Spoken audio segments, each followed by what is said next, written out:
there, kids. You know the drill. It's Monday. Welcome back to Nerd News Roundup. This is the show. We take 3 of the biggest stories from the weekend, and we discuss them like respectable adults, or like children who yell at each other. You know the deal. Yeah. Maud's not here, so I'm in charge. Well, what are we talking about today? Today, I want to talk about Oculus Rift's tricky user agreement and all the other issues they're having. Nailed it. And I want to talk about this creepy $50,000 Scarlett Johannson robot that a guy made. It's not creepy. It's yummy. We're going to debate that. We're going to debate because it's a little unethical. But today, I want to bring to the table the Batman animated movie that's coming out, the Killing Joke adaptation. They've been talking about this for about a year now. They've been hyping it a while. They've been hyping it, but a teaser came out over the weekend and a 10-minute featurette, but that's not as cool. But the teaser was really, really cool. We got a sample of the animation and we got like an idea of what they're exploring in this movie, because if you don't know, the Killing Joke comic, super famous, one of the best, arguably, comic for Batman ever, but it's very short, so they are expanding upon the story, and a fan who loves the comic would be a little nervous, but from the trailer we're understanding that you're going to explore more of Batgirl, Barbara Gordon, and if you've read the comic, you know that's kind of important. Yeah. But you don't know the comic, and I didn't want to tell her because when she sees the movie, I actually want to know your like genuine opinion of it when it comes out, because it's obviously going to be really good, because we're getting Kevin Conroy back. And Mark Hamill, That's who is crazy. Batman and Joker, respectively, from Batman the Animated Series, Justice League Unlimited, all the good ones. Those are some of our favorites. They're real good. Well, I liked Batman the Animated Series. You didn't watch Justice League, even though it's back fucking in the great. baby days. It's great. There's a lot of good episodes. Yeah, I was so happy. Someone on Twitter just reached out and was just like, "Oh my God, I just watched them because you guys said they were great, and they were great." I was like, "Yes, they Doesn't are." that feel great? Yeah, they're fucking great. Yeah. We didn't come up with it. It's fucking great. We didn't make that shit up. The Internet. sun rises in the sky, the moon comes after it. Those shows are great. Same with Young Justice, and season 3 is not going to happen. Let's just be real. It's not gonna That's happen. not how things Sorry, work. Cal. But today at the table, I want to bring this question. Are you nervous or excited for the Killing Joke movie? Because the more recent animated movies, like there's a bunch of animated movies from DC that are fantastic. Like you brought up New Frontier. The New Frontier is awesome. Their adaptation of Batman Year One is really good. Yes, Under the Red Hood. Still Under the Red gives me Hood's chills. still Oh, I know that one. Yeah. Wait, okay, so my first question is, first of all, I'm excited about it. You're excited. But that's because my relationship with the series, or in general with like the animation, is my nostalgia porn love for Batman the Animated Series and Superman and the movies. It's beautiful. The Mr. Freeze movie is my favorite. Oh, it's wow. absolutely Sub-Zero. Yeah. Oh, wait. Sub-Zero's No, really it's- You mean Arnold Schwarzenegger movie? Or? No, Okay. the animated one. Ba- with yeah, Nora. thank you. Yeah. No, it's all about Batman the wife. the Animated Series. Yeah. Sub-Zero is the name of the film. Sub-Zero's the name of it. Yes, Name of the film. Very It's cool. I I've never love it. seen I'm it. getting Really red good. like just remembering Mask of the it. Phantasm's also really, really Steve good. talks about that a lot, and I haven't watched it. Oh, it's so I good. know. And Batman Beyond Return of the Joker's I haven't amazing. seen that So- either. That's hard to Yeah. find, though. So. Oh, it's so It's good. really Yeah, but you good. have to watch the PG-13 cut. The other cut's garbage. Well, my question was, how many of these DC movies, animated movies, have? Because like I didn't know there was a history with them. There's about 20. Yeah, there's a bunch lot, out there. or getting near 20. Yeah. Go ahead. When Justice League Unlimited was brought off the air, Bruce Timm's team was retasked to making these direct-to-DVD or direct-to-digital video movies instead of making a series, because they wanted to make the series more geared toward kids at that point. So since about 2010, they've been releasing 2 to 3 movies a year. Yeah, That's and crazy. they're usually direct adaptations of comics. Like All-Star Superman's a great one. All-Star Superman's great. Yeah. and what's- are they usually good? Well, their adaptations... They reached a point. Yeah, their adaptations range from great to pretty good. The original stories have had less success. Really? Yeah, well, one of their best writers, Dwayne McDuffie, unfortunately passed away a few years ago. Okay. And I believe he was one of the lead writers on the New Frontier adaptation. It was like Okay. one of his last things that he did before he passed. Like things like Justice League Gods and Monsters Chronicles Fantastic. was really, really cool. And that was an original story that they came up with. But the majority of the original stories have been middling at best. So generally, it's better when they stick to the source Usually, material? and these are our opinions, because I actually reached out over the weekend on Twitter asking, like, what do you guys think of the more recent one since Flashpoint Paradox, which I saw, Right. and it's pretty good, but it does reach this kind of weird point because it's such a large-scale story of like with time travel and alternate universes and things that they have to condense it down. Still did a good job, but after that, they started releasing these new 52 versions of stories, reintroducing characters and trying to. It didn't work. It didn't work for me. Like Throne of Atlantis, Justice League War, and most Batman recently, Bad Blood. Batman. That was an original story that Right. they tried to adapt 3 things into one movie. And most recently, Justice League versus Teen Titans. Right. Personally, I think it did not. It land a bunch of things. It was not. But very Sam, good. it had a Sailor Moon style transformation. It How did. can you not like that? Yeah, it did. It's a wanna nod see to the that. anime-inspired TV show. I'll show you later. It's something, but Wait, are you serious? They transform via Seda? not like that. But they like there's like colors and they're like They're suits or magical shit girls. happens. Yeah. They transform like magical girls. Exactly. Yeah, Okay. Sure. You Let's go sold with that. me. And the voice acting is usually never like the voice acting in the original animated series Was are excellent. so good. Mark Hamill is the Joker for Well, a the lot of question people. Insane. is Andrea Romano still doing the voice direction? Because she's been directing Mm-hmm. the voices for the DC animated stuff since the 90s, since Batman the Animated Series. Mm-hmm. So maybe she's no longer doing Maybe it? they are getting bigger names. Like, Yeah. they're getting bigger names for their movies, but I don't know. But what do you guys think? Just general thoughts, real quick. Are you excited? Are you nervous for Killing Joke with the new additions to the story? Whatnot. I'm optimistic. This Optimistic. is a team that has put out a lot of incredible work. They obviously have a lot of respect for the source materials they have in the past with other DC animated adaptations. I feel like they're going to make some pretty cool choices, and I think that they wouldn't bring back Kevin Conroy and Mark Hamill unless this was a great piece of work. Exactly. What are you Brilliant. feeling? Well, I have more questions, I guess. I am very excited and optimistic just because, like I said, nostalgia porn. But is this the first rated R? It is, and that's That's exciting to That me. is. That's It's very it's exciting. very mature. The story is it's a little tough to get through. I actually didn't. I knew nothing about it. It deals with heartbreaking? yes. Okay. And It deals with a lot of Gut-wrenching. intense themes. Without giving too much Yeah. away, basically, the Joker is trying to push Batman to his limits to prove once and for all that he's right, that life doesn't matter, that chaos is everything, and that there's no point in fighting anything anymore. And Okay.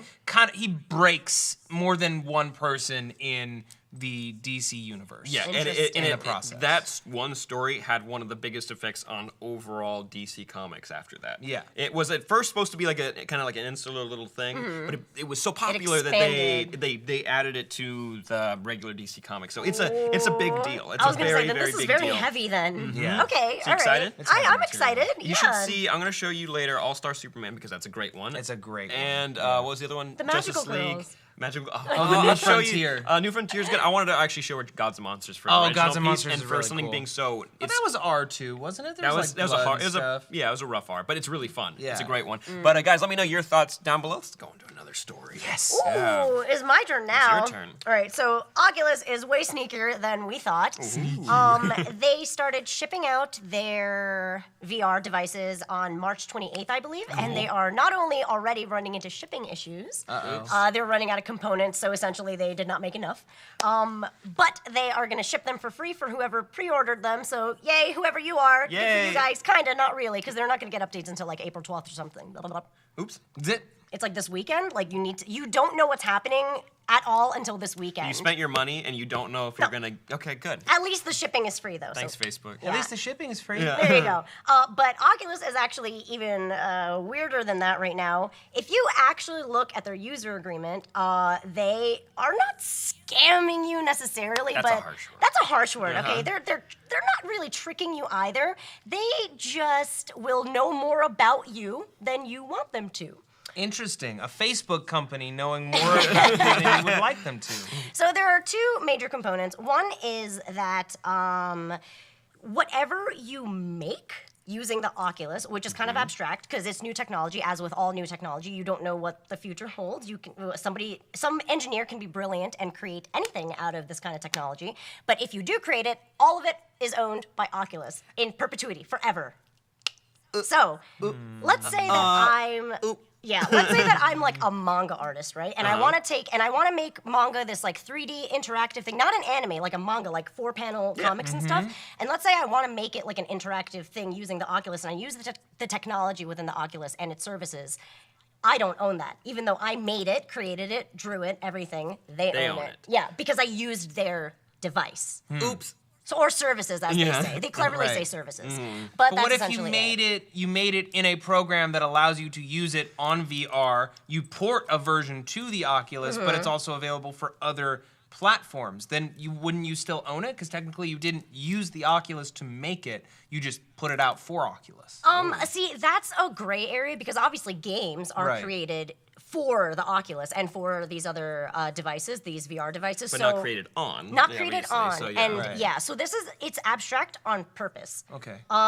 So you're surrendering your rights to whatever you create using the Oculus, but it's weird because the purpose for the Oculus is obviously gaming. So if you put the Oculus out there and distribute it for gaming purposes, but somebody like, let's say, deconstructs it and creates and like uses its services to create another thing, then you don't own it. It's not yours. But it isn't just for gaming. The reason why Facebook bought it in the first place was for its social capabilities. Yeah. Like you could do. Which is weird. Which Well- is like, yeah, I mean, I get it, but like Yeah. that's a weird reason to purchase it continuously. Yeah. I'm just imagining, like, you know, you could do like conferencing, like everyone conferences into a virtual Fun. conference room from their home. Yeah, Or let's like, say you create that platform, but via Oculus, they'll probably own it. Like, I'm sure there's Yeah. a gray area. You could probably fight it. It's abstract on purpose because you don't know what the potential applications are. Right. Like, we can come up with like 50 right now, and it very well utilizes all of Oculus's components, but Right. we don't know. We could go Ready Player One style, and all of our jobs could just exist inside of Oculus. Exactly. go. What do you Yeah. do then? Uh-huh. Okay, so the other creepy part about it is that the information is automatically collected about you when you use our services. So when you use the Oculus, it knows what kind of IP you're using, whether you're using a PC, an Xbox, a PS, whatever. It knows everything about that. It knows the games and its components and its contents that you're playing. It always holds it. Makes sense.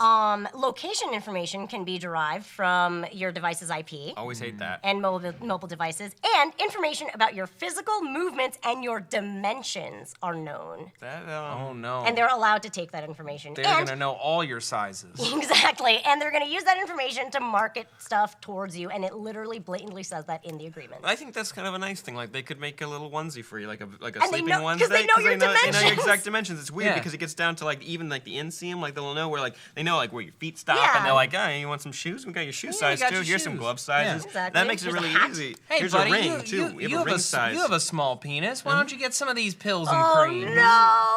and custom condoms with your face on them. 3D Oh, printed. what? Courtesy of Oculus. But okay, this is a little weird. Yeah, This so is, basically, my question, the reality of it is like, why is it so sneaky? But also, what do you think the Oculus technology can help to create? Like we kind of thought of like conferences even and Right. work-related things. The anime, like art, like interactive art can be something that you create. If you Virtual created Netflix it, and Yeah. chill. You got a Virtual boyfriend or Netflix and girlfriend chill. right here in your virtual screening room. and then they Exactly. own you both because you created the date in the Oculus, and then Exactly. they own you. Your and- romance, your Oh. marriage to this virtual person is owned by Oculus. Exactly. But I was Too late. I was thinking about this because when it comes to like art, art. You know, Oh, art. art. You've ever heard of Art? it? Oh, art. Art. It's the very Oh, same. art. But like there are Disney artists that use digital pens that are linked up to a computer, and they use Oculus or any other virtual reality technology that they can go into a 3D space and design 3D something. modeling. Yeah, 3D modeling. Even just illustrations because it looks really cool and an illustrated 3D object comes to life, and they like use that for like pitch meetings and things like that, or just concepts. So if they use the Oculus and they don't have some special deal already set up, they say an independent artist, that artist doesn't own, based on this, kind of, Oculus could be like, yep, that's ours. That's ours. Gonna put that- potentially, Boop. yeah, maybe Yeah, if you... we'll solve that for movie rights. yeah. Exactly. Yeah, exactly. Maybe if you create something that can be marketed, or maybe is a pitchable idea, they might take it. It's That's hard creepy. to say. Yeah. Let us know your thoughts on this sneaky Oculus technology down below, but for last story of the day. All right, so wrapping it up real quick, this guy, Ricky excited. Mauve, he's 42, he lives in Hong Kong. He built a robotic lookalike of Scarlett Johannson. Now, first he said, hey, I based this robot's look on a Hollywood starlet, but I'm not going to tell you which one. No. Ooh. That. Look at that. I want you to Three throw up that guesses. picture. Who's that look like? That's ambiguous, really. It could be It could be any. any Oh my white goodness, woman. guys! adventure. Obviously, blonde it's white Hollywood woman. starlet Jennifer Garner. Exactly. Yeah. So he spent a year and a half and roughly $50,000 to bring this thing to life, and it can move its facial muscles, it can wink, it can smile, it can move its arms and legs, and it responds verbally to compliments. What? Imagine in the middle of the night you just hear like a shutter sound. Just and mechanical- She's just winking in the dark. Why? She's Like just she's not even winks blinking. in the rain. She's winking. Yeah. Blade Runner. man. So he said that he did this. It's not a sex robot. He Yeah, did okay. it because he loves robots and he always has. And having okay? sex with them. Yes. He's a Leah boy. But I have to ask the question: does this cross a line? Are celebrity look-alike robots ethical? Because you don't own that person's likeness. No. They are a person. Yeah, but he's not selling this to me. No. He's not. he's- But he did spend $50,000. For him. Making her. But that's for 3D him. printing all them components. Listen. Oh, they're in the video, which just, That rib cage. He holds it the up. rib he's- cage. Check the he's link out in all the description. giddy, and he's holding up the rib cage next to her. I know it's weird. It didn't but need ribs. You Yeah. know, you could just make anything. But Right. he 3D printed a rib cage and skin, and like it responds to To compliments. compliment. Yeah, Specifically. but it's always nice to him. So it's just sort of like, it's not even like a robot with a soul or an AI. It's just sort of like it without being a sex robot, it effectively is that kind It's of a- creepy it's a- I love you partner. creator. It's a partner. It's Yeah. a relationship supplement. What do you think is more invasive? Having your naked photos stolen from your photo stream and released, or people making robots of you that they can do anything with? Oh, they're as both of right pretty now, fucking they're invasive. pretty like right Yeah. now. They're- Because they're kind of doing the same thing is happening to both of those photos and the robot. So, Oh, sure. Yeah, this reminds me a lot of. I mean, it basically is that Futurama episode with Lucy Liu, where Fry Yes. downloads Lucy I Liu, love that. and it's a relationship robot, and they like Yeah. all the problems with that. But this is now real, and it's and this dude spent so much time and his money to make this thing. Yeah, I wouldn't feel comfortable like if like I came home and my brother like had like a girlfriend that he A girlfriend made, like, robot? That he built? Or if Maybe somebody, I'm old-fashioned. a man or a lady made a Sam Basher robot that complimented them in the middle of the night. And they brought him to VidCon, like in a wagon. See, Like- Sam, look, I love you so much, I made this robot of you. Hi, Sam, I am Sam. How would you feel? I'd be like, hey, Sam, nice hair. Thank you, Sam. And then you would go and, You're playing it so cool. yeah, you're playing it I'm real I'm cool. playing it cool, but I mean, that's how I'd have to play it. I'd Yeah. be like, Yeah. I would be calling, I don't have a lawyer, but I'd be like, hey, we gotta fucking figure this out. This is not okay. This is not okay. So clearly what you're saying is, please make a Sam robot. Please spend $100,000 Yeah. and To make it 2.5 extra years. lifelike. Yeah. So I don't know, it's kind of weird for me. It's very Chobits, where you just create like computer people to be with you. Sure. And I know he's not obviously blatantly saying it's a sex robot and we don't know what parts she has, but her face moves and her She has arms teeth. move. She has teeth? Can you throw up Yeah. that Like a picture shark? real quick? She's got teeth. Great. They- You know she's what? got Speaking teeth. of teeth, she kind of looks like if a shark ate her and tried to become her. Oh yeah, we were talking about it. Yeah. It's like if someone wore her skin. And yeah, Yeah, stretched Like it out Edgar all in around. Men in Black. I- Like okay. this way. Edgar suit. I will say though, it is impressive technology. Sure. Impressive technology, and okay, that's about as much good as I can say about it. Here's what I think. Here's what I think. Yeah. If let's say I'm a creepy 42-year-old man, and Or normal. Perfect. Or normal, sorry, animator. normal. Yeah. Not to be judgmental. I'm sorry, no, Yeah. no judgment there. I'm just a normal dude that's a little lonely, but is a brilliant engineer, and I create a robot to be friends with. I can't Yeah, say it. Yeah, I can't, you can't say it, be right? friends with. It's To be hard. friends with. Yeah, but it's for me and my happiness, and I'm not gonna sell my Not gonna release the blueprints. not Yeah. gonna release the no, it's for me. And I bang it. Okay? Is that really so different than me banging or like masturbating to pictures of these people? It's the next step. It's an evolution. Okay, right? I know it's more and bad, but the real line though, is it really that different? Is it? Because okay, here. Are we throwing that question to think the we're throwing audience? No, we don't need to do that. We don't need to do that. That's exactly okay. what we're doing. They're just Is it thoughts. the same? Yeah, is is it- having sex I know with it's a not the robot same. that looks like a celebrity the same as masturbating to photos of that celebrity? Let you us know stole. down in the comments below. What if you get a fleshlight and you name it that and you look at it? Okay, no, all right. So we're getting there's problems, but guys, I think we gotta wrap I it up a don't little see any bit. problems. You get Reina I'm doesn't see any all problems in. apparently. All in for sex robots. But what do you guys think? Are you? All in. You know. Yeah, are you into this? Not a sex robot, but like, tell us how you feel about robots that look like celebrities, Yeah, and do would you you have sex with them? Is it Yes. ethical? Yes. What do you think about what about your question? It's a little not ethical. What do you think of Oculus's weird user agreement and how creepy they're being about your information that they're gonna take and use to market stuff to you now? It's real fun. It's very cyclical. And have all of your dimensions. But are you guys excited? From me, are you guys excited for the Killing Joke movie? Are you nervous? Let us know down below. Be sure to check out the 360 Star Wars Experience video that went out on Sunday. It is super freaking cool. It's and pretty cool. It's one of its kind. Like truly, I don't see anything out there like it. So. They gave the guys over at SourceFedNERD, you know that channel we're on right now that you guys are watching this on? We took a swing at doing a narrative with 360, so I thought it was pretty cool. Yeah, pretty it's a excellent. pretty awesome thing. You should check it out. Also, be sure to like and subscribe, people. You doing one of these? Yeah, I'm doing a. It's this way. It's this way. This way. I'm This a way. jerk. There we go. This is the there way. you go. Seramun. I'm Sam. Seramun. I'm Sam. I am Seramun. I'm Seramun. Bye. Sailor Moon. Well, What was your thing? What for? Oh, that'll do. This is campaign 2 of Dungeons and Dragons. Thank you so much for joining us. Yeah!